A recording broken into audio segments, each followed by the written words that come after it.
Stan Gibilisco here, proprietor and operator of amateur radio station W1, GV, Whiskey 1, Good Vibrations. A lot of hams used to build their own equipment. Some still do, but not so many anymore, I guess, as used to be the case.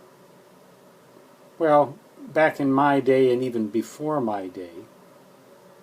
But I remember building one device that I designed myself. It was entirely my own design, entirely my own parts. It was not a kit. I got everything from the venerable old Radio Shack and stores down in, well, that one happened to be at a place called Apache Mall in Rochester, Minnesota. And hardware stores and various places like that. Pretty simple device. It was a keyer. A simple one-lever keyer where you press to the left and you get da da da da da. You press to the right, you get dit dit dit dit dit. It had a relay in it. It was battery operated. It cost maybe $20 to build, and the parts and everything else. It didn't cost anything to build it. I built it myself for nothing. Didn't charge myself anything, but the parts maybe $20. And that little keyer, it had a stiff piece of wire as the lever, two little ceramic floor tiles for the paddle elements, the one where you press to the left and the one where you press to the right, and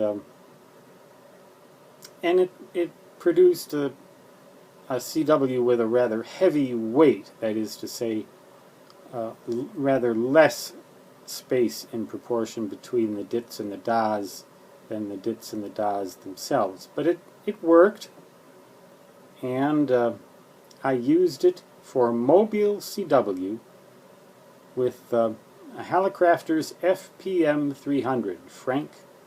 Not Frank. Foxtrot. Papa. Not Mary. I don't remember what N is, but FPM 300 anyway. And that's really an SSB transceiver.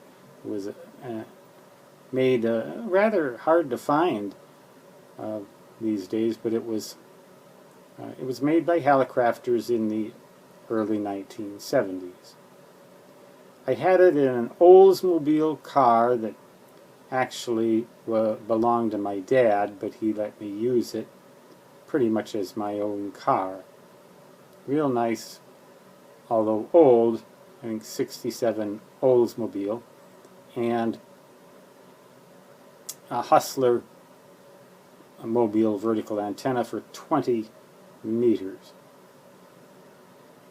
And I used that thing, Mobile CW, put the keyer under the FPM 300 transceiver and rested my hand on some, I don't know, a cup or something that I had jury-rigged to the floor of the car, and was able to send CW that way. It was a homebrew device, original, old-time, vintage piece of equipment. No brand name to it. There's only one of them, and I don't know where in the world it is now. It's probably in fragments in some landfill, probably disintegrated into its various original pieces. But I had a little fun with it while it lasted. Those are the best vintage radio devices of all in ham radio, are the ones that you designed and built yourself. They're one of a kind, and there'll never be another one like it, except in my memory, where it will reside forever. And of course, it always sent the same thing for so long. So with that I will say 73, which it would always emit as da da da da da da da da da da, and so long, which it would always emit as da da da da da da.